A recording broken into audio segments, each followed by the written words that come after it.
Ubaya berupaya untuk memberikan experience culture terhadap mahasiswanya. Patrick juga setidaknya jadi matanya terbiasa dengan batik kan. Betul. Bukan batik yang dipakai aja, tapi batik yang dipakai teman-teman. Betul. Itulah pentingnya kita untuk punya pilihan dan eksekusi nyata untuk ikut andil di bangsa ini dengan caramu sendiri, banyak sekali.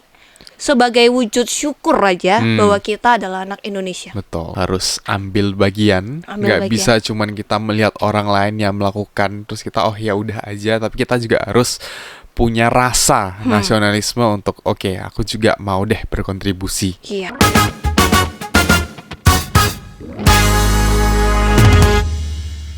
Hai Whiteizen, salam multikultur dari aku Patrick, dan di sini sudah hadir bersama kita semua Kak Cynthia Handi. Hai, halo Patrick. Hai, waduh Kak Cynthia hari ini cantik banget deh kayaknya. Aduh, bisa aja. Aku jadi malu digodain mempesona sama banget. anak magang Ubaya. Jadi malu. Aduh, mungkin Kak Cynthia boleh dong perkenalan dulu nih. Oke. Halo Ubayatizen, kenalin aku Cynthia Handi, alumni psikologi tahun 2016. Salam kenal ya. Oke, Kak Cynthia sibukannya sekarang ngapain nih akhir-akhir ini nih? Akhir-akhir ini lagi mencoba peruntungan di dunia bisnis. Nah, jadi buka usaha. Jadi buka usaha. Oke, buka usaha sendiri. Jadi entrepreneur gitu ya bahasa kerennya. Oke, asik banget sih. Nah, mungkin kalau teman-teman belum tahu ya, tadi kan Kak Cynthia udah bilang ya, dia alumni Ubaya nih dari psikologi, benar ya? Betul, psikologi. Nah, tapi ternyata psikologi pride gitu.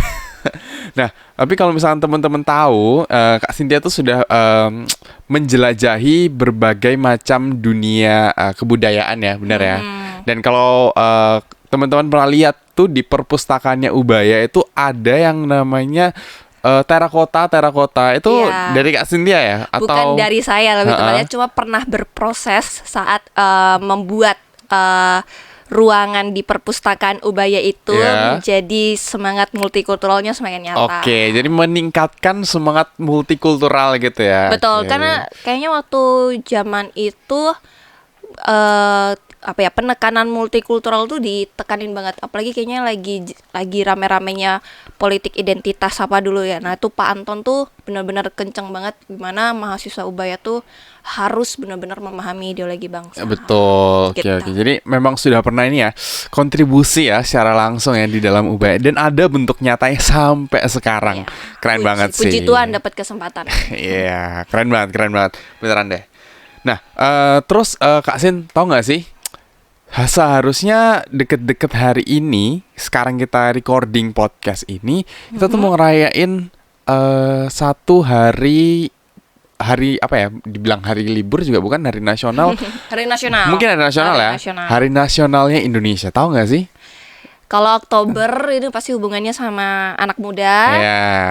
Kemudian nasionalisme, ya apalagi kalau nggak Sumpah Pemuda pasti kan. Betul. Ya, jadi ya seperti yang udah bilang ya, ini tanggal 28 Oktober nanti kita bakalan ngerayain Sumpah Pemuda. Dimana Sumpah Pemuda itu kebanyakan lebih identik ya dia dengan yang namanya semangat anak muda ya. Betul. Semangat anak muda, dan bagaimana anak muda ini bisa berkontribusi kepada bangsa Indonesia, supaya bangsa Indonesia ini nggak stagnan ya. Yang namanya negara berkembang berarti harus dikembangkan terus-menerus, dan pastinya oleh anak-anak muda. Betul banget. Nah, kalau dari Kak Sin sendiri ini denger ya, setelah aku background check gitu, itu banyak ya berkecimpung di dunia nasional, tentang apa ya? Tentang nasionalisme khususnya di bidang kebudayaan gitu. Iya. Benar kan ya? Betul. Dan kalau ngomong-ngomong tentang nasionalisme sendiri sebenarnya banyak ya bentuk-bentuk yang bisa kita terapkan di kehidupan sehari-hari ya tentang nasionalisme. Banyak banget sih. Contohnya kayak ya dari kebudayaan sendiri, terus dari nasionalisme kewarganegaraan gitu. Atau ada lagi nggak sih yang Kak Sin tahu gitu, misalkan tentang nasionalismenya sendiri? Nasionalisme di zaman sekarang ya, di zaman Indonesia. Tapi kalau kita samain dulu kita pemahaman ya. Kalau ngomong Sumpah Pemuda di tahun 1928 yang pertama kali kan itu sebenarnya semangatnya tuh sama kan, nasionalisme dengan apa ya, tujuannya tuh sama-sama perjuangan. Nah, tapi ada perbedaan fase. Kalau di dulu itu nasionalismenya itu tentang memperoleh kemerdekaan. Ya, betul. Nah, kalau sekarang kita membahas nasionalisme, menurut saya ya, itu berbicara tentang mempertahankan Mempertahankan kemerdekaan. kemerdekaan. Nah, tentu lebih challenging menurut Betul. saya, karena ketika kita menganalogikan kayak lilin gitu kan, Mm-mm. menyalakan api lebih mudah daripada menjaga api itu untuk Betul, terus menyala. betul. Nah, nasionalisme menurut aku di zaman sekarang ini lebih hal yang fundamental tentang kepribadian kita sebagai anak Indonesia. Mm-mm. Sejauh mana kita bisa bersyukur karena sudah hidup di Indonesia dan mau bagaimana berandil di kebudayaan di Indonesia ya. Kalau nggak ngomong kebudayaan, karena kebetulan aku mungkin pernah punya kesempatan dan sampai sekarang masih ada gitu untuk di kebudayaan. Tapi berbicara nasionalisme seperti yang tadi kata Patrick itu banyak banget bentuknya gitu, banyak bentuknya. Kebetulan bagi saya itu saya memilih dari jalur kebudayaan. Nah, harusnya banyak sih. Nah, ini yang mungkin bisa kita ulik lagi ya, bentuk-bentuknya tuh gimana. Betul, karena mungkin kalau zaman dulu tuh kan lebih kayak oke, rasa perjuangan bersama-sama daripada dijajah terus gitu kan ya. Kita mau Betul, merdeka gitu. mau merdeka. Tapi kalau sekarang nasionalisme kayaknya jenis-jenisnya dan apa yang harus dilakukan itu berbeda banget ya sama yang zaman dulu ya. Sekarang apalagi zaman globalisasi udah semakin apa ya ngomongnya, udah semakin cepet banget. Dan anak-anak muda zaman sekarang, khususnya mungkin yang ada di bawah-bawah kita tuh dampaknya sangat-sangat jadi rasa nasionalisme itu mungkin berkurang gitu ya, turun gitu ya. Karena sudah banyak culture dari luar gitu yang masuk. Nah, ya ini contohnya kenapa bisa sampai ada ucapan kayaknya masih kurang, kayaknya udah bahkan berkurang gitu kan untuk bagaimana anak Indonesia terlihat nasionalismenya. Ya banyak faktor ya, banyak faktor. Misalnya kalau menurut saya tuh satu gap knowledge itu udah terang-terangan ada banget. Terus penyebab gap knowledge itu karena literasi tentang nasionalisme, turunannya berarti apa? Idealisme, pemahaman tentang idealisme kita tuh udah banyak berkurang. Luntur ya. Betul, karena dari sudut dari pendidikan, kalau dulu tuh mungkin ada pengamalan Pancasila, P4 kalau saya dengar dari senior-senior ya. Itu jauh lebih ditekankan, benar-benar dibuatin mereka memahami bahwa perjuangan kemerdekaan itu sangat tidak mudah untuk diperoleh. Tapi di sekarang itu jatuhnya kalau kita ngomong tentang nasionalisme di pelajaran PKN ya kalau sekarang ya, itu jatuhnya hafalan gitu loh. Ya siapa sih yang nggak tahu kita kamu dari mana Indonesia, kayak ketika kamu anak mana, anak Indonesia. Ya saya tahu saya anak Indonesia, tapi value sebagai anak Indonesia itu yang memang perlu kualitasnya ditingkatkan dan masih perlu banyak banget apa ya menurut saya penerapan di kehidupan sehari-hari gitu kan ya. Menurutku. Emang sih. Dan kayaknya Kak Sin ini kalau dilihat dari tadi sudah ini ya pemahamannya tentang nasionalisme itu udah cukup mendalam banget ya. Kayak kamu pernah ngerasain nggak ketika kamu mendengarkan lagu nasional itu bikin kamu tuh bisa mewek nangis? Kayaknya nggak pernah ya? Sih. Aku bisa merasakan ketika menyanyikan lagu bahasa kemerdekaan Indonesia lah misalnya itu ketika bendera diberdirikan atau bahkan lagu-lagu nasional tentang nasionalisme. Itu bagiku rasanya tuh sama seperti aku mendengarkan lagu-lagu rohani. Jadi ada merindingnya ya. Iya, merindingnya. Jadi kayak ada kayak aneh banget gitu kan ya, kayak bulu kuduknya tiba-tiba berdiri gitu. Ngapain? Pasti orang-orang kayak mikir ngapain. Tapi entah kenapa mungkin karena saya punya pengalaman tentang perjuangan belajar tentang sekitar ya melalui kebudayaan gitu kan. Dan ternyata memang jadi lebih bisa susah banget loh untuk mendapatkan kemerdekaan dan menyadarkan mempersatukan orang yang berbeda-beda itu sangat susah gitu loh. Dan itulah ketika mendengarkan lagu-lagu itu saya tuh bisa merinding kayak gitu.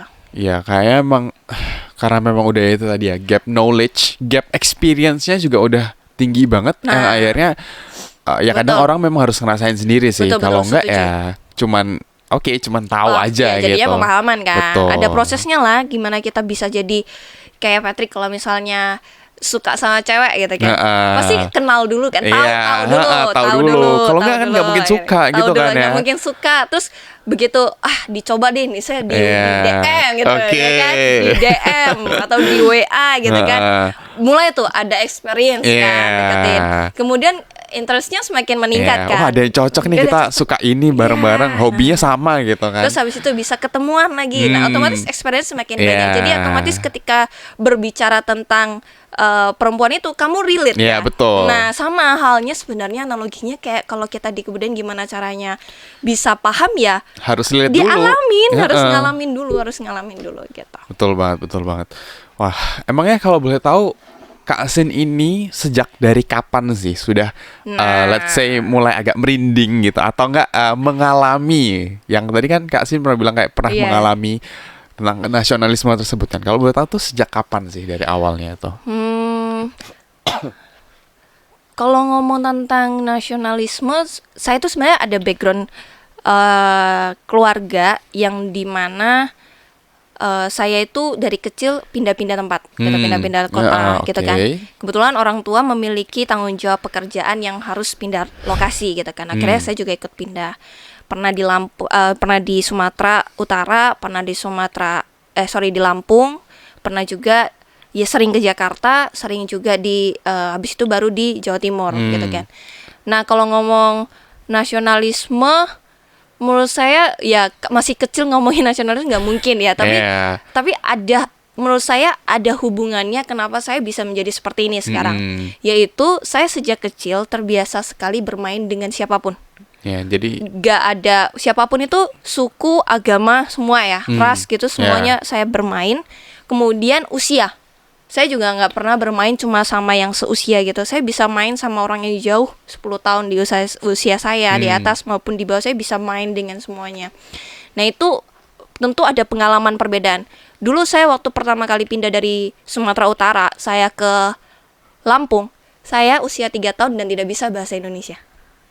Jadi yang sebelum-sebelumnya bahasa apa dong kalau gitu? Ada bahasa ibu, kayak saya tuh ngomong Mandarin Hokkien gitu loh, bukan Mandarin internasional ya, bahasa ibu lah, Mandarin yang lebih apa ya, bahasa keluarga, bahasa ibu lah, bahasa daerahnya bahasa gitu daerah, kan, betul, Hokkien gitu. Terus itu gimana sorry. ya jadinya ngomong Hokkien sama temennya. Teman-teman. Jadi bahasa tubuh, jadi temennya ngeliatin bengong gitu. Tapi ya akhirnya saya belajar bahasa Indonesia dari teman saya. Dari teman-teman itu ya. Dari apa metodenya, permainan tradisional. Saya dari kecil gitu paling nggak suka mainan gadget. Walaupun di rumah ada dan dibelikan. Oh ya? Ada, tapi paling cuma cuma seminggu. Rugi dong orang tua ini beli ini Iya, mahal-mahal. PS gitu, Ya seminggu ampun. doang. Udah Terus habis itu nggak dipakai. nggak mau lagi. Nggak mau. Cuma paling mainnya lagi kalau teman-teman lagi rame, ayo main ke rumahku, baru tak ajakin main PS. Itu pun cuma jadi briefing, habis itu ujung-ujungnya main di luar apa, kalau di sini main jolip kayak gitu-gitu ya. Jolip? Jolipan, tau nggak sih? Oke, Patrick nggak tahu. Oke. Ya ini Beda perbedaan generasi ya sebenarnya. Oke. Jolip apaan jolip? Oke. Zaman saya main PS main PS terus gitu. Nah, ini bedanya ya. Iya, itu salah satu contoh nyatanya Bedanya. ya. Nah, jadi saya juga terbiasa dengan bertemu dengan teman yang banyak, kemudian pasti juga jatuhnya ada belajar tentang toleransi, ada belajar tentang kerjasama, ada belajar tentang kreativitas, toleransi gitu kan. juga pastinya. Nah, itu tuh dari kecil. Jadi saya paling nggak suka permainan yang di gadget-gadget. Sampai sekarang saya tuh nggak ada permainan apapun di HP. Nggak pernah gitu Nggak ya. ada. Lebih Banget.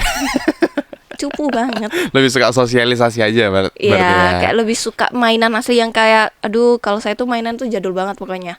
Ya sampai layangan, kelereng. Kemudian yang bikin itu loh, uang-uangan dari daun dilipet. Main nggak? Oh gitu. Main nggak?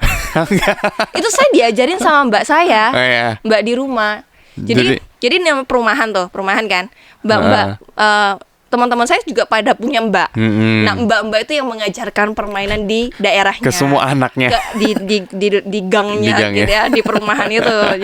Jadi kayak buat pasar kaget ala permainan.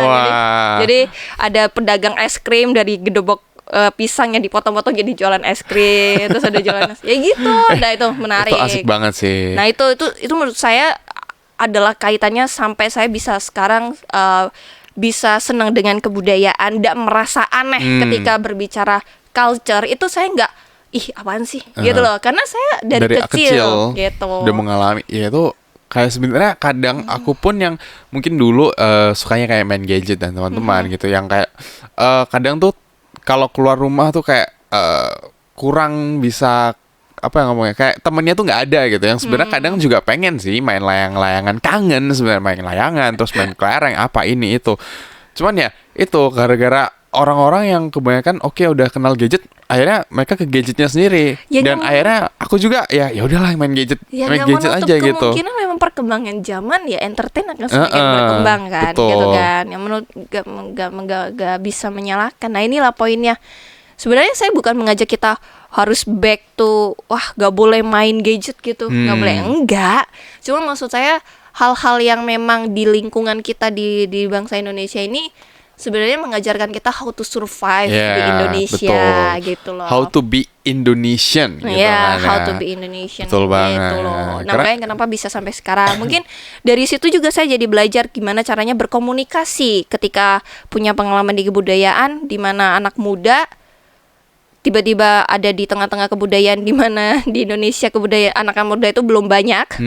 Jadi saya terbiasa harus bertemu dengan orang-orang kalau di rapat yang usianya 2-3 kali lipat saya. Nah, ya pasti kan belajar dari, karena ada pengalaman di masa kecil, kemudian SMP juga ikutan organisasi, SMA juga ikutan rutin sampai mewakili sekolah kemana-mana. Pasti pengalaman itu sih, kalau tadi kan nanya tentang gimana caranya kok bisa ada sifat nasionalisme dalam diri saya kayak itu gitu. Ya sih, itu emang jadi ya kayak tadi ya, how to be Indonesian, karena kita akan terus setiap hari bertemu dengan orang-orang yang baru ya misalkan, dan kita harus anggapannya bisa relate gitu sama mereka. Kalau misalkan kita memang mau komunikasinya enak, sosialisasinya juga jalan gitu. Itu emang yang aku rasa zaman sekarang itu sebuah nilai yang semakin luntur karena semakin individualis gitu ya mungkin ya. Makin introvert. Iya, betul banget. Sekarang ya itu entertainment sekarang instan banget, buka HP udah. Iya ya, betul. Jadi juga gimana kita mau main keluar, kadang scroll Instagram aja, bahkan saya loh ya, itu bisa tiba-tiba nggak sadar 1 jam udah lewat. 1 jam 2 jam, udah jam segini, ya ampun. Tugas belum selesai. kadang. Nah, gitu. Emang terus Kak Sin kalau boleh tahu nih, mulai serius di bidang kebudayaan kan ya Kak Sin, ini khususnya fokusnya di bidang kebudayaan kan, itu sejak kapan ya mulai benar-benar fokus, kayaknya aku mau memfokuskan karirku atau hidupku di bidang ini gitu? Dulu itu awalnya karena mewakili sekolah ikutan duta wisata di Kota Mojokerto, semacam tourism ambassador gitu. So otomatis mikir dong, apa ya yang mau aku kenalkan, atau apa yang aku mau rubah misalnya gitu, atau apa yang istilahnya aku berdampak apa sih gitu loh di dalam karena ikutan acara itu. Nah akhirnya makin mengulik tuh tentang kebudayaan, karena memang ketika ngomong duta wisata yang kita harapkan di Indonesia, selain yang lebih ditonjolkan pasti kan wisata tentang budaya maupun alam. Nah di Mojokerto pasnya itu adalah nggak punya wisata alam, adanya budaya. Nah itu apalagi kayak kalau kita tahu kan di sejarah kita gitu, Mojokerto itu adalah pusat kerajaan terbesar pada zamannya abad 13 sampai 15. Kerajaan apa tuh? Mojopahit. Oh di situ. Oh. Ya maaf ya, ini agak sejarah emang agak ini. Enggak, ini memang tujuan kamu untuk jadi podcaster ketemu sama saya untuk menambah. Iya, betul. It's okay, kita sharing kayak gitu. Lanjut gimana tuh? Nah itu akhirnya makin kesini makin kayak gila ya, Indonesia tuh kaya banget gitu loh. Saya merasa ketika masuk di dalam kebudayaan itu makin merasa insecure gitu loh, kayak aku tuh belum ngapa-ngapain kayak gitu loh. Belum tahu apa gitu ya, belum tentang tahu Indonesia apa-apa gitu loh, belum tahu apa-apa. Terus habis itu udah mulai tahu dan mulai menyadari kayak banyak loh potensi yang bisa digali dari kebudayaan Indonesia gitu. Dan akhirnya banyak sih kesempatan ya mengalir ya menurut saya. Itu semua tuh terjadi ketika saya SMA kelas 2, kemudian makin diperdalam lagi waktu saya kuliah, berarti berapa? 2017, 16, 17, saya maju ke duta wisata atau duta wisata provinsi mewakili kota. Nah itu makin harus serius Harus kan, tahu lagi gitu ya kan. kan, makin serius kan. Nah itu makin ngulik lagi. Ya udah akhirnya sampai kejadian kemarin, maksudnya sampai kemarin terakhir sebelum jadi entrepreneur itu. Oh. Gitu. Jadi mulai dari situ ya sampai akhirnya lulus pun itu juga. Masih. Ya kalau salah satu kegiatan kebudayaan di hidup saya itu banyak juga ada kaitannya dengan Ubaya. Ini luar biasa banget sih kampus aku ini gitu kan. Jadi memang Ubaya ini apa semacam menyediakan ruang gitu ya. Betul, menyediakan ruang. Jujur ya, waktu saat saya awal-awal ngurusin kebudayaan itu, bahkan ada teman saya sendiri kayak, ngapain sih kamu di kebudayaan? Ada loh yang tiba-tiba nyeletuk ke saya kayak, wow, datang juga pertanyaan ini dan langsung datang ke muka saya gitu kan. Itu tapi anehnya di saya nggak tahu ya. Pertama kayak marah pasti ya, kayak ini gimana sih kok ada muncul pertanyaan gini? Lu juga harusnya bertanggung jawab kayak gitu gak sih? Kok tanya ke aku malah mempertanyakan ngapain aku di sini gitu. Seakan-akan posisiku tuh adalah di tempat yang salah. Ya jadi lebih ke refleksi aja jadinya bahwa oh ya ini loh ternyata gap itu semakin jelas, dan ketika berbicara kebudayaan itu bukan suatu hal yang seksi di mata anak muda. Nah itu malah makin ter-challenge gitu kan. Iya, jadi tertantang gitu ya, karena aku harus bisa membuktikan nih ya kan. Tertantang berarti anak Ubaya belum paham nasionalisme. Langsung kan, kita langsung tuh mulai ketemu sama rektor-rektor. Nah itu baru akhirnya ada di perpus itu. Oh itu. Gak lama ketemu sama Pak Bono, Pak Anton, Pak Rektor semua. Pak Rektornya dulu masih Pak Joni. Pak Joni Parung. Bukan yang sekarang ya Pak Terus Beni ya. Pak Beni sampai sekarang masih juga. Kalau Pak Joni yang perpus itu, kemudian lanjut ada lagi kok. Saya tuh termasuk banyak banget proses tentang kebudayaan itu Ubaya memberikan ruang buat saya berekspresi ya. Walaupun memang perlu proses ketika menjelaskan poin ini ke timnya Ubaya itu sendiri, dosen-dosen apa. Nah, saya kan waktu masuk Ubaya itu kan ikutan MOB ya kan, MOB. Betul. Nah, terus biasanya di momen MOB itu pasti Ubaya menggaungkan tentang rekor muri, ya kan? Ya, macam-macam kan? Bisa. Saya saat itu mempecah rekor muri, merangkai merangkai wayang kardus terbanyak dengan kata-kata multikulturalisme di dalamnya. Wih, terbanyak rekor muri. Iya, itu rekor muri. Kak Sin juga ikut kontribusi di situ. Ya, saya yang nyiapin wayang-wayangnya, wayang kertasnya, sunduknya semua. Terus saya ngajarin timnya. Apa kalau misalnya fasilitator, ya anak yang lebih udah duluan masuk kan, pasti kan kalau anak MOB ada pendamping gitu kan. Nah, pendamping. Terus ngejelasin juga di rapat-rapat. Ya MOB kan tahu kan, MOB itu adalah event terbesar kan. Baru lanjutnya Rektor Cup dan lain-lain gitu. Itu sih, dan ternyata di welcome banget sama Pak Rektor saat itu, Pak Beni sama Bu Kristina wakil rektornya. Ya jadi saya bisa banget untuk menjelaskan tentang pentingnya experience culture itu. Yang saya bilang ya cuma gini sih, setidaknya ketika anak-anak lulusan Ubaya kalau misalnya ditanya tentang kebudayaan culture, dia nggak pelongo gitu kan ya. Dia tahu Ubaya memperkenalkannya sebagai pertanggungjawaban universitas multikultural. Betul. Nah itu sih, dan ternyata kita sevisi misi, akhirnya terlaksana tuh. Jadi gitu. Terbentuklah ya rekor muri itu. Yang tadi wayang kertas terbanyak yang ada tulisan multikultural. Tapi kalau tulisan kayaknya kapan hari tulisan apa mewarna ya, saya lupa. 2018 apa 19 saya lupa. Itu saya bangga banget sih. Maksudnya kayak itu gak segampang itu langsung diterima loh ide. Itu saya mulai itu 2019 kayaknya, 2019 baru lupa. Saya pokoknya MOB pertama gagal, nggak diterima. MOB kedua saya coba kayak entah 2 tahun apa 3 tahun. Akhirnya ide saya itu dipakai. Iya. Jadi yang setelah propose itu baru bertahun-tahun kemudian baru dipakai gitu ya. Wah, oke. Perjuangan berarti ya. Tetap kekeh gitu. Ketok pintu satu-satu. Tapi ya untunglah akhirnya Akhirnya ngerti. terimplementasikan gitu ya. Terrealisasikan. Wah, keren banget sih. Ya karena ada momentum itu kan, mulai ternyata ideologi itu penting ya saat ada politik identitas yang dilakukan gitu kan. Yang saya nemuin kaget banget. Kamu tahu wayang Indonesia namanya ada Pandawa nggak? Tahu. Tahu kan? Tahu. Puji Tuhan. Tahu dong kalau itu mah. Nah, kayak itu basic banget kan. Basic banget. Banyak yang nggak tahu waktu kegiatan itu banyak yang nggak tahu. Jadi sengaja saya ngejelasin tentang jadi kan wayang kan. Nah, yang saya keluarin tentang bentuk yang wayang yang dirangkai itu tokoh Pandawa. Walaupun kalau dipikir, aduh Sin, apa sih kaitannya, relevansinya nanti sama kehidupan dia ke depannya? Ya mungkin memang dengan kemampuan saya masih seperti itu gitu loh.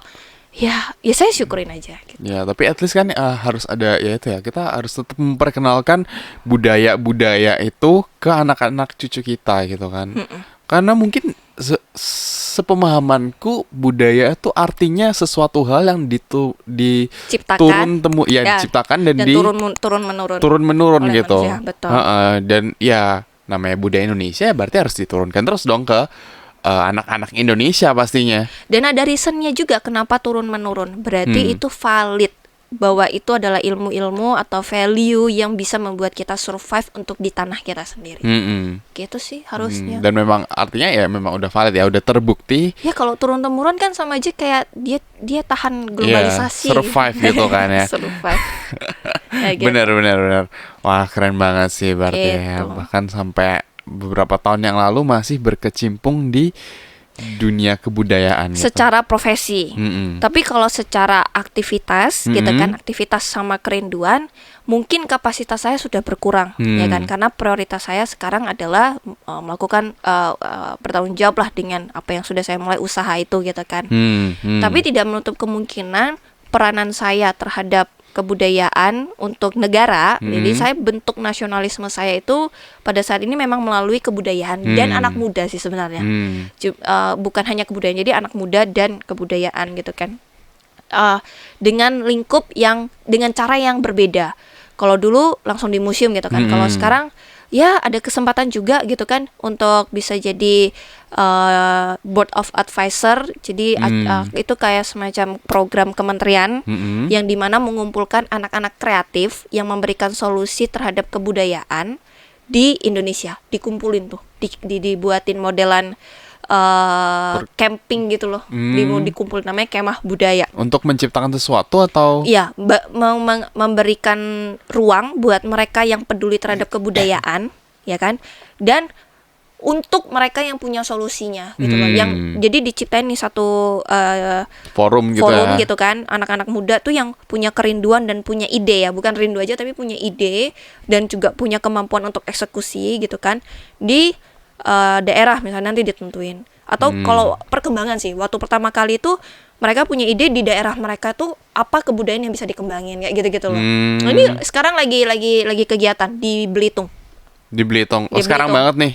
Sekarang banget lagi di Belitung. Itu Jadi residensi kayak dikumpulin yang udah terseleksi, terus diajak dimasukin ke dalam satu daerah. Itu, ayo kalian itu mau ngapain dan eksekusi nyata di situ. Kayak gitu. Dilatih, di coaching, diinkubasi lah. Jadi bukan sekedar ide aja, tapi produknya juga apa? Harus ada. Macam-macam. Dan nggak semua. Ketika ngomong kebudayaan, ini sih yang aku harus pertegas. Ketika berbicara kebudayaan itu bukan kita harus menjadi penari, dalang, apalagi sinden, apalagi ahli sejarah misalnya kayak gitu, atau ahli budaya. Nggak berbicara seperti itu.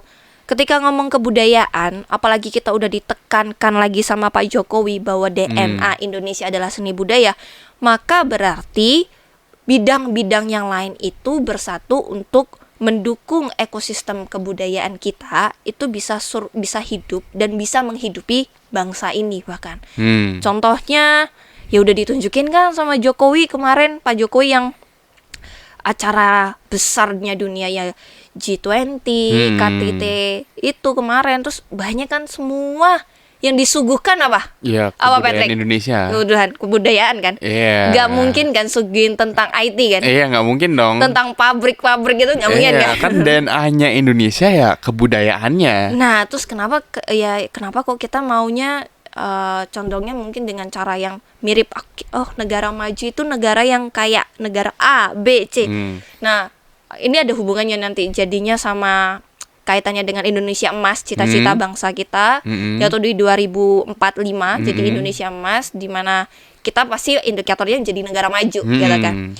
Nah, untungnya Pak Jokowi presiden kita sudah memperjelas kita bahwa DNA kita itu adalah seni budaya. Berarti apa yang perlu digali dari sini bukan berarti kita harus back to Zaman istilahnya dulu back ya. enggak, tapi manfaatkan gitu loh. Apa yang ada Apa yang sekarang. ada di Indonesia ini mulai dari budaya, alam, manusianya itu untuk bisa survive di bangsa sendiri maupun di internasional. Yeah. Jadi kita ideologinya kuat sehingga kita mau bersaing di internasional itu juga oke, bisa. Jadi bukan berbicara kita fokusnya di kebudayaan aja, bukan berarti ya udah kita nggak belajar IT, yang bukan begitu. Kekuatan kita adalah memahami bangsa Indonesia ini bangsa yang seperti apa, kekuatannya kita apa, sambil kita juga mengisi diri kita di teknologi, Betul. di pengetahuan, di ekonomi, di apa. Ya tapi patronnya itu ya tetap mempertahankan nilai-nilai bangsa Indonesia. Betul. Jadi misalnya contoh Patrick kuliah apa? Sekarang lagi kuliah bioteknologi sih. Nah, kira-kira kalau mau ngomong tentang kebudayaan bisa berperan sebagai apa? Waduh, mikir sejam dulu ini. Nih contoh, ada program tentang batik. Batik, proses pembuatan penciptaan batik itu juga sudah beragam. Ada yang sekarang teknik printing 3D dari daun apa dan lain. Dengan ilmu Patrick bisa kan menciptakan gimana batik itu warnanya lebih tahan lebih jauh, lebih bisa tahan, sih. lebih bagus. Yeah, Bagaimana nemuin persilangan mungkin nanti harusnya di sejarah itu ada bahan atau apa yang mungkin sekarang udah susah, tapi kita cari substitusi bahannya Yeah. untuk bisa menghadirkan kembali identitas kita itu untuk memperkuat ideologi kita lah, biar memperkuat dokumentasi bangsa inilah dari sudut literasi kayak gitu. Kan bisa sih, atau mungkin kayak semacam bikin menemukan bahan baku baru gitu ya. Betul. Untuk ya misalkan kayak batik atau hal-hal yang lain misalkan yang lebih murah, ya kan, yang lebih sustainable, cepat, yang lebih ramah lingkungan. Ya itu loh ekosistem kebudayaan kita yang harus dibentuk. Dan gak kuno, malah keren, malah memerlukan kreativitas, malah memerlukan pengetahuan, malah memerlukan teknologi juga. Dan zaman sekarang mungkin nggak banyak ya yang bisa mikir dengan cara yang seperti itu ya. Yang mikir kayak budaya ini bisa jadi sebuah platform bagi aku untuk menciptakan sesuatu gitu. Atau mungkin bahkan bisa jadi menciptakan sebuah bisnis. Betul, gitu kan ya. Bisnis itu baru. Jarang banget orang ada yang mikir. Tapi sebenarnya gara-gara jarang itu kita bisa gunain itu nggak sih? Kita manfaatin dong. Iya, kita manfaatin hal itu jadi karena orang lain belum ada ya udah. You will coba be lah. the first lah. Iya, jadi kayak ini auto menang gitu, nggak ada saingannya ya kan. Auto menang atau kayak pembaharuan, inovator jadinya kan. Ya itu sebenarnya yang belum banyak yang tahu, bukan nggak mau, bukan nggak mau tapi nggak tahu. Iya sih. Lebih ke sana keadaan kebudayaan kita dan anak muda Indonesia. Betul. Karena kalau emang kita pengen mau misalkan kita mau bikin mengembangkan sesuatu nih tentang kebudayaan, kan kita harus tahu dulu ya kan ya. Betul. Kebudayaan ini isinya apa, ya, gimana mau buat inovasi kan. Iya, kalau dari dalamnya aja belum paham. Betul. Gitu. Dan itu masalahnya ada di ekosistem kita nggak sih ekosistem sekarang? Yang belum kebentuk. Ekosistem kebudayaan di Indonesia yang semakin kesini kok semakin pudar. Ya, yang saya gitu tadi udah ya. mention kan ekosistem kebudayaan. Ya, memang menurut saya ada perkembangan sejak Pak Jokowi memperjelas DNA bangsa Indonesia ini adalah seni budaya. Maka mulai dari kementerian, kemudian turunannya kepala daerah itu diserukan untuk memperjelas. Jadi misalnya kalau acara-acara, coba deh kalian lihat, pasti semua tarian daerah kan. Kalau dulu beda-beda banget. Dulu tuh Dulu tuh kayak gimana? dulu tuh ya cuma formal banget, gak ada tarian, cuma standar banget. Terus jadi atau kayak- enggak paduan suara, bukan berarti Iya. enggak, bukan paduan suara, bukan kebudayaan, enggak ya. Maksudnya enggak beragam gitu loh, enggak beragam. Nggak bener-bener menunjukkan DNA-nya Indonesia Betul. gitu ya. Jadi sayang enggak Nah, dalam. ada kesempatan Betul. gitu kan, tapi nggak digunakan dengan baik Atau gitu. enggak dulu pembukaannya cuma musik band kayak gitu-gitu enggak sih kalau dulu. Sekarang itu semua udah mulai batik kan udah didaftarin UNESCO juga kan. Kemudian intens banget lah Indonesia dalam mendokumentasikan kebudayaannya bahwa di apa ya diakuin oleh dunia gitu kan, sehingga otomatis harapannya generasi kelak itu punya tanggung jawab untuk melestarikan karena Yeah. sudah tercatat gitu loh. Betul, Karena betul, ada betul. yang memperhatikan yaitu internasional gitu loh. Nah, itu sih. Jadi harusnya ekosistem kita ini sekarang sudah mulai terbentuk. Tapi masih belum berkembang dengan penuh gitu ya. Iya, karena masih sedang proses untuk menuju ya harapannya itu ya Indonesia Emas itu tadi 45 ya. itu. Ya. Kalau dari Kak Sin sendiri, menurut Kak Sin ini apa sih urgensinya anak muda untuk misalkan kayak mengembangkan atau melestarikan ekosistem kebudayaan kita gitu? Apa sih yang bisa dilakuin anak muda zaman sekarang gitu? Pertama urgensi dulu ya. Urgensi kenapa anak muda harus bisa memahami bangsa Indonesia. Dan dalam hal ini yang memudahkan kita mengenali bangsa Indonesia itu pasti melalui budaya. Karena kalau kamu mau tahu bangsa Indonesia ya lihat aja di sekitar kamu. Hasil cipta karsa dan manusia itu apa ya? Itu adalah budaya kan. Itu lihat dulu. Urgensi mengapa anak muda harus bisa memahami kebudayaan menurut saya ini soalnya kita tuh udah dikasih easy way gitu loh sama nenek moyang kita atau leluhur kita untuk bisa how to survive di Indonesia tadi. How to apa ya? Kalau bagi saya kebudayaan itu juga belajar memanusiakan manusia. Berarti bagaimana cara bersosialisasi, bagaimana menghargai, bagaimana bisa bekerja sama memperlakukan orang lain dengan baik gitu loh.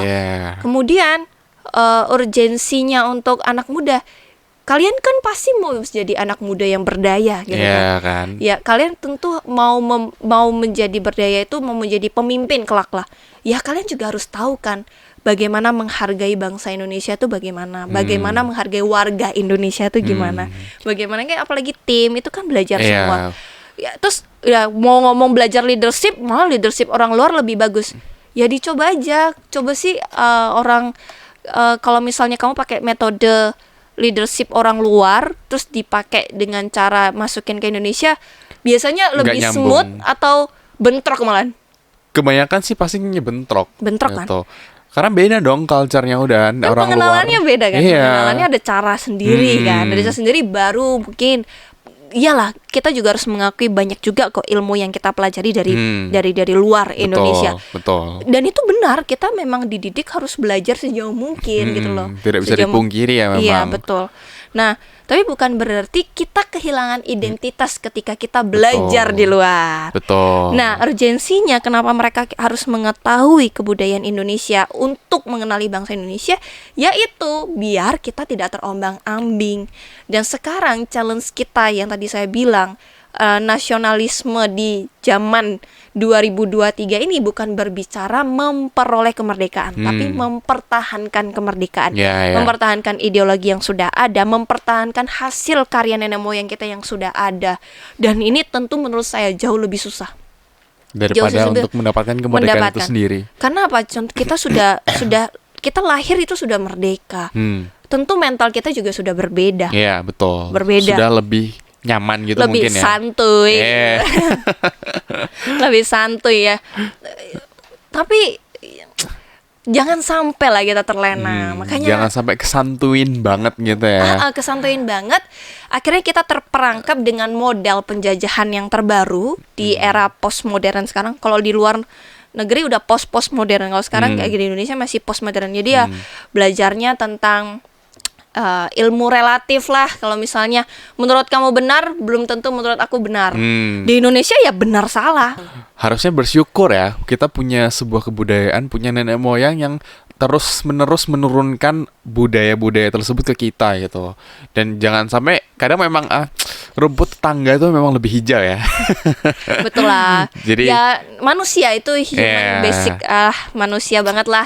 Bahwa kalau ngomongin orang lain native dulu, negative thinking dulu, baru positive thinking. Betul. Terus kalau ngelihat orang lain kok kayaknya enak kita yang susah kayak gitu. Tapi ya sebenarnya kalau ngomong kebudayaan ya, problem yang kita alami di Indonesia juga dialami kok di luar negeri. Jadi problemnya pasti regenerasi. Ya, ternyata sama juga ya. Sama. Di satu dunia gitu sama semua. Sama, ya. Makanya di luar negeri juga sama, bahkan mereka negara maju challenge-nya masih sama. So, kita mau jadi negara maju yang seperti apa? Betul. Sekarang nih prosesnya. Menurut saya itu urgensinya. Dan apa manfaatnya buat anak muda kalau bisa memahami kebudayaan itu lebih baik? Satu, kalian akan menjadi pemenang di bangsa sendiri.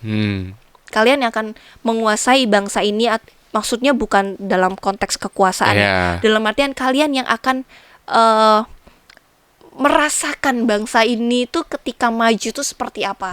Jangan sampai kita malah saat jadi negara maju, kita bukan yang ngelit gitu loh, tapi kita masih diisi istilahnya kita malah jadi ngefollow orang-orang luar dengan cara-cara yang kebudayaan lain gitu kan ya. Ya soalnya penjajahan zaman modern itu udah beda ya bukan kan. fisik.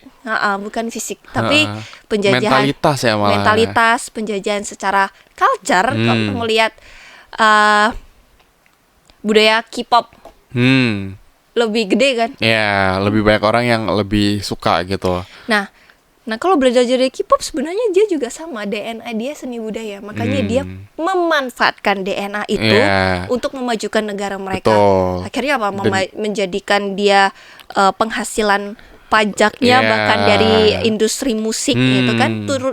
Seni musik kan turunnya dari kebudayaan juga kan. Nah itu bisa memajukan negaranya, bisa lebih. Akhirnya orang pada tahu Korea karena dengar musiknya, dari musiknya juga filmnya, ya kan. Kemudian turunnya lagi makanannya. Ya Indonesia juga punya cara itu. Dan harus kita bisa untuk memajukan hal-hal tersebut ya pastinya. Iya sih.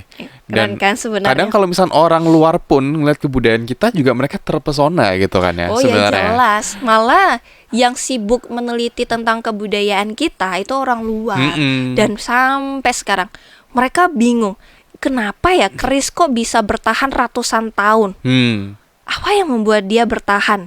Misalnya harusnya kalau besi itu korosinya cepat banget. Iya, cepat banget. Terus besi terus kalau keris itu tajamnya 2 sisi. Kayak gitu. Kok bisa terus tajam ya? Terus kok bisa bertahan? Terus kok bisa ya terbuat bentuk indah sebegitunya? Banyak pertanyaan-pertanyaan tekniknya gimana? Itu ilmu gitu. Itu menunjukkan bahwa kita itu luhung atau kita tuh sebenarnya punya pengetahuan tentang ya kreativitas, ilmu pengetahuan itu tinggi. Khasnya Indonesianya tuh nggak kaleng-kaleng gitu kan ya. Betul, bahasanya benernya. Ya. Coba deh kamu perhatiin aja, kalau misalnya punya kesempatan googling lah museum-museum top di dunia. Bisa jamin semuanya pasti ada koleksi Indonesia. Karena karya kita tuh indah dan jenius. Terus kenapa orang lain yang menikmati? Akhirnya kejeniusan cara-cara itu menginspirasi mereka di zaman sekarang untuk mungkin menciptakan teknologi atau menciptakan karya yang baru yang sebenarnya terinspirasi dari kita. Nggak boleh dicolong ya kayaknya. Kita sebagai contoh aja kayak Disney yang kemarin keluarin seri Raya itu kan inspirasinya dari Indonesia. Terus mereka ada buat animasinya itu kan sebenarnya Indonesia, wayang Indonesia. Kayak gitu. Nah, kita nggak boleh ya keduluan gitu sama orang lain. Bangga boleh, tapi jangan juga diam aja. Itu juga jadi warning buat ya kita udah dilirik loh. Kalau misalnya mereka yang udah terlebih dahulu mengambil pemberdayaan terhadap kebudayaan kita, ya kalau misalnya kita marah, kita yang nggak gentle nggak Iya. sih, gitu loh. Karena kalau kan nggak bisa nyalain juga. Ya kalau soalnya kita nggak ngapa-ngapain. Iya, kita diem doang gitu. Nah, Ya. iya, jangan rame waktu kalau udah diambil aja. Hmm. Nah itu jangan sampai kita punya mental Malu seperti itu. dong, ya ampun. Udah nggak ngerawat, habis itu diambil Marah-marah. marah-marah. Masa kita punya mental gitu? Iya, aduh itu malu banget sih pastinya. Kita harus bener anak muda zaman sekarang, nggak cuman kita ya, semua lah harus bisa punya mentalitas untuk tetap kita harus bangga dan kita harus ngejaga ya tentang apa yang kita punya gitu. Ya semoga ya ekosistemnya mulai terbentuk. Contoh saya juga baru dengar dari Patrick kapan hari ya waktu kita bahas Ubaya juga udah ngeluarin setiap hari Selasa pakai batik. So itu hal-hal sederhana loh, bagaimana ikut turut menghidupkan ekosistem kebudayaan dengan Ubaya yang membuat peraturan setiap hari Selasa mewajib menggunakan batik. Berapa pengrajin batik yang terbantu, berapa toko yang jual batik terbantu, gitu kan? Jadi ekonominya juga terbantu ya kan, ekonomi dari kan, produksi dan Betul. teman-teman, meskipun sebenarnya nggak kelihatan gitu kan ya. Oh, kalau misalkan nih dari aku ya, sisi anak Ubaya yang ngerasain sendiri ya kan. Waktu pertama kali pengumuman, Nah, itu kayak apaan nih, kayak Iya, tiba-tiba kan. gitu kan. Tapi kayak ya udahlah ikutin aja gitu kan. Kayak sebenarnya juga kayak wah keren ya Ubaya, kayak coba satu hari deh bikin batik gitu. Seberapa banyak sih universitas yang sempat mikirin hal kayak gini.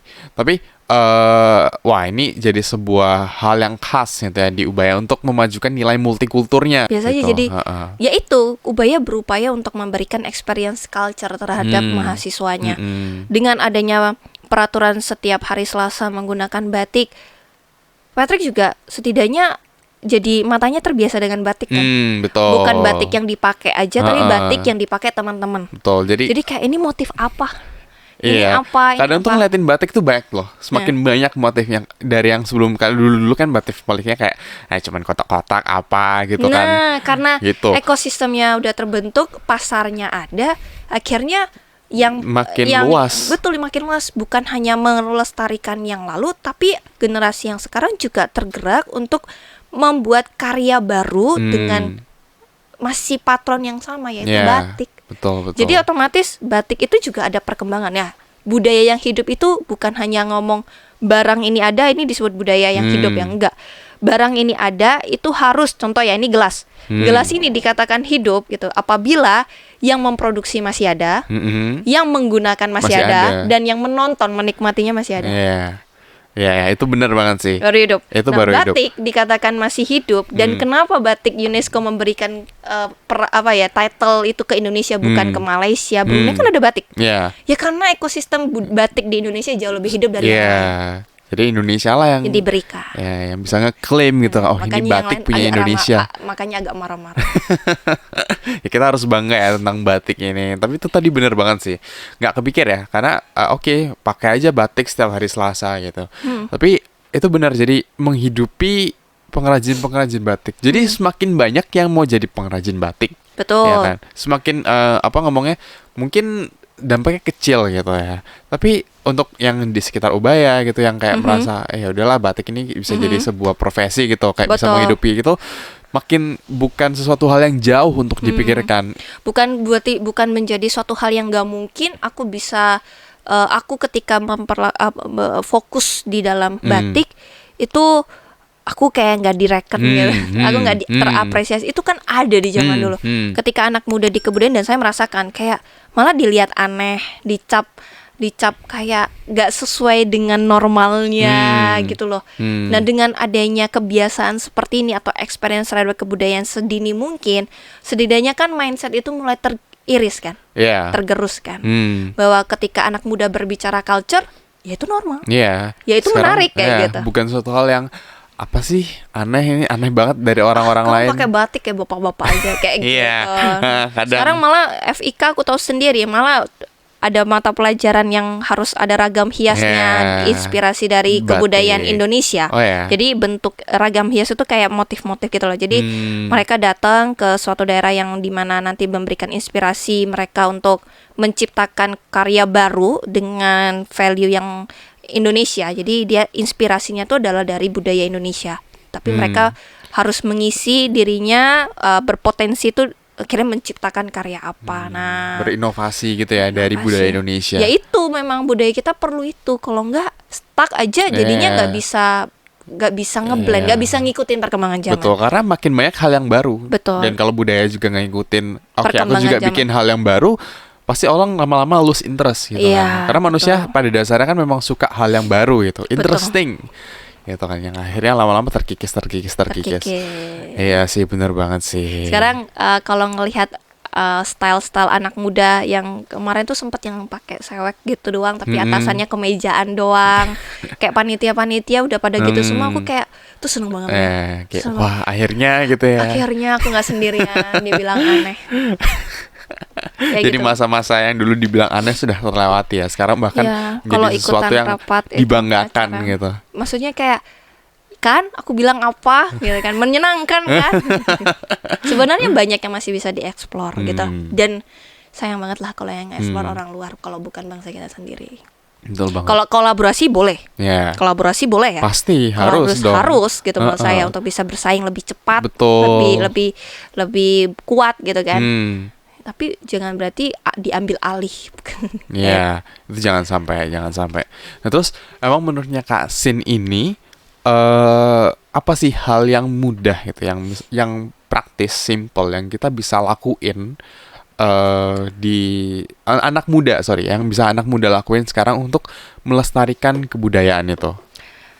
Hal yang paling praktis, banyak sih sebenarnya menurut aku, dan dengan cara yang sederhana juga. Paling sederhana, saya mulai dulu.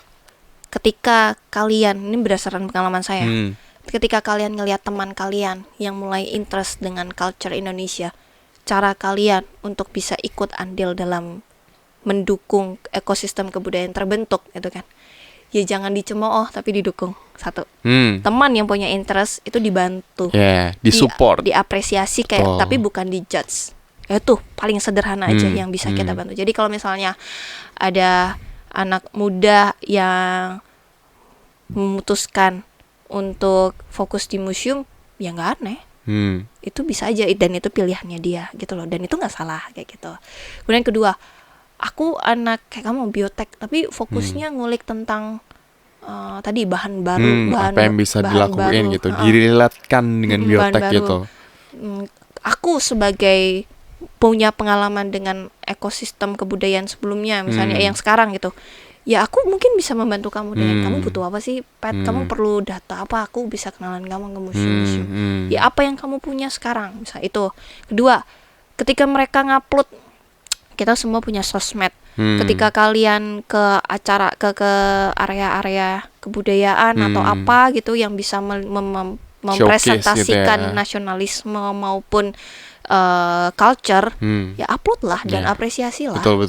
Itu paling sederhana. Terus kemudian keempat, kalau misalnya ada tontonan atau apa, konser-konser. Sekarang soalnya banyak kok konser kebudayaan musik itu bukan juga ngomong tentang tembangan gitu, enggak, tapi perkembangan musik dari zaman ke zaman. Itu juga disuguhkan. Karena kalau berbicara kebudayaan, apalagi kita berbicara pemajuan kebudayaan, kita bukan berbicara masa lalu, masa sekarang, dan masa yang akan datang. Karena dengan budaya itu membuat kita memahami masa lalu untuk bisa survive di masa kini, dan untuk bisa memprediksi di masa depan. Betul. Itu fungsi budaya. Gitu. Karena budaya itu dinamis kan ya. Dinamis, betul banget Patrick. Nah itulah, jadi menurut saya banyak ya. Itu yang saya jelasin hal yang simpel aja. Saya nggak minta kalian jadi dalang. Iya, yang langsung tiba-tiba pindah profesi gitu kan. Apa yang kalian punya, saya yakin itu akan berdampak dengan ekosistem kebudayaan. Kalau kalian di dunia bisnis misalnya gitu, saya nggak minta juga untuk ngembangin UKM apa dan lain-lain, tapi ya juga kita pelajari UMKM yang berhasil gitu kan. Ya yang apalagi yang fokusnya adalah goals utamanya UMKM dia tuh mau go internasional, pasti pakai itu value Indonesia, budaya. Karena apa yang membuat kita berbeda di internasional kalau nggak culture kita, budaya kita. Kayak makanan-makanan khasnya Indonesia gitu kan ya. Betul. Itu yang jadi ya sebuah nilai tersendiri. Jadi banyak kan caranya Yes. sebenarnya, dan sesimpel itu kok, nggak Nggak harus susah yang itu. susah-susah ribet gitu Nah, kan. nanti seiringnya waktu, itulah alaminya nanti ya, seleksi Yeah. alam gitu kan, menentukan level nasionalisme kita, mau sejauh mana kita mau ngambil andil sejauh mana, dan tidak ada judgement setelah kita memutuskan level nasionalisme kita itu kamu yang benar, aku yang paling hebat, nggak ada. Tapi setidaknya orang ikut andil dengan porsinya masing-masing. Betul. Jadi saling kolaborasi ya jatuhnya ya. Ya. Saling kontribusi untuk menciptakan Indonesia yang lebih maju. Ya. Beradab. Yang beradab.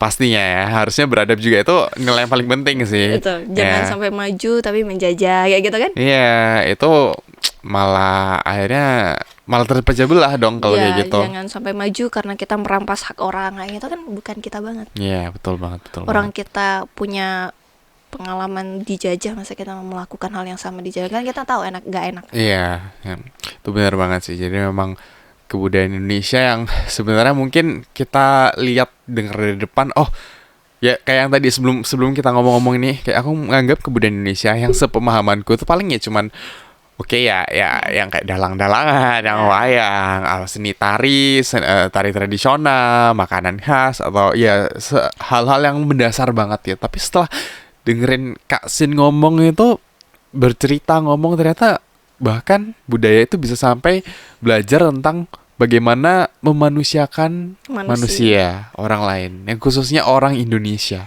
Iya, Kayak karena gitu. ya itu pengalaman saya sih. Kenapa saya bisa ngomong kayak gitu? Ketika saya di kebudayaan, malah diri saya ya, maksudnya bukan teruji, diuji lebih tepatnya, bagaimana untuk jauh lebih andap, jauh lebih sabar, sopan, Toleransi juga yang paling penting. toleransi. Ya itu belajar banyak, kayak diproses juga. Oke. Wah, keren banget sih. Dan ternyata udah nggak kerasa kita udah ngomongin banyak hal banget sih ya. Betul. Nah, Kita sebenarnya masih banyak banget yang masih bisa dieksplor, cuman mungkin kita bahas lagi di next time aja, Next gitu time. kan ya. Betul. Jadi kesempatan yang berikutnya nanti di mana ya, mungkin tahun depan kita akan kulik lagi ya kan. Kita akan up lagi nih kebudayaan Indonesia, atau mungkin nasionalismenya dari sisi yang selain kebudayaan gitu, supaya nasionalisme Indonesia tuh tetap nggak mati. Betul. Gitu. Mungkin Oke. dari Kak Asin sendiri ada nggak sih kata-kata terakhir buat para anak muda, ubayatizen atau siapapun ya yang sedang nonton podcast kita ini? Oke. Aduh, kata-kata terakhir. Enggak ya, maksudnya bukan kata-kata terakhir Nah, saya. bukan. Maksudnya pesan dan kesan terakhir. Bahaya dong kalau kata-kata terakhir habis ini. Makanya kaget kan saya gitu. Habis di-cut gitu tuh. Oke, pesan lah ya untuk sesama anak muda gitu. Kita itu nggak bisa memilih kita lahir di mana, di negara mana ya, menurut saya. Tapi setelah kita lahir, kita bisa memilih mau menjadi anak Indonesia yang seperti apa. Jangan sampai kita ada di negara sendiri tapi terasa tidak tidak bermanfaat, tidak juga merasakan manfaat sebagai bangsa Indonesia. Jangan sampai kita malah jadi objek, bukan subjek untuk membuat Indonesia maju, gitulah. Jadi menurut saya itulah pentingnya kita untuk punya pilihan dan eksekusi nyata untuk ikut andil di bangsa ini dengan caramu sendiri, banyak sekali, sebagai wujud syukur aja bahwa kita adalah anak Indonesia. Betul. Menurutku itu aja sih. Harus ambil bagian. Nggak Ambil bagian. bisa cuman kita melihat orang lain yang melakukan terus kita oh ya udah aja, tapi kita juga harus punya rasa nasionalisme untuk oke, aku juga mau deh berkontribusi. Iya, dengan cara yang masing-masing ya. Betul. Bahkan saya aja juga mencoba cara saya berbagai macam untuk bisa berdaya untuk Indonesia. Gitu. Wah, Banyak keren cara. banget. Ya, Banyak dah. cara. Banyak banget sih aku belajar di hari ini ya kan, tentang kebudayaan, tentang nasionalisme, tentang tadi sampai dalam banget, sampai wah ternyata amazed gitu ya sama Indonesia tuh yang sudah mulai bangkit kembali ekosistemnya, ekosistem kebudayaannya, dan kita harus sangat-sangat bangga, yang harus tetap melestarikan hal tersebut. Betul. Eh, Siap Patrick? Siap dong pastinya. Itu tapi bikin jadi inspirasi banget loh. Nanti Iya. abis lulus aku bisa loh ternyata kayak gini. Jadi sebuah another option, kayak aku bisa nggak bingung gitu.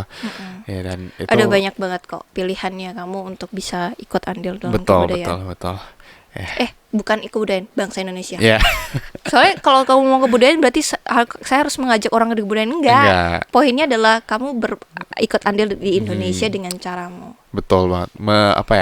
Memajukan bangsa Indonesia. Iya, betul. Ayo ikut banget. andil. Ya. Wah, terima kasih banyak sih Kak Cynthia. Udah banyak bercerita tentang pandangannya untuk memberitahu gitu tentang kepada anak-anak muda tentang nasionalisme, tentang kebudayaan, bahkan ke aku sendiri yang jadi makin terbuka gitu ya tentang bangsa Indonesia. Dengan potensi bangsa Iya, kita. betul banget. Jangan sampai Wah. pokoknya diambil alih lah gitu.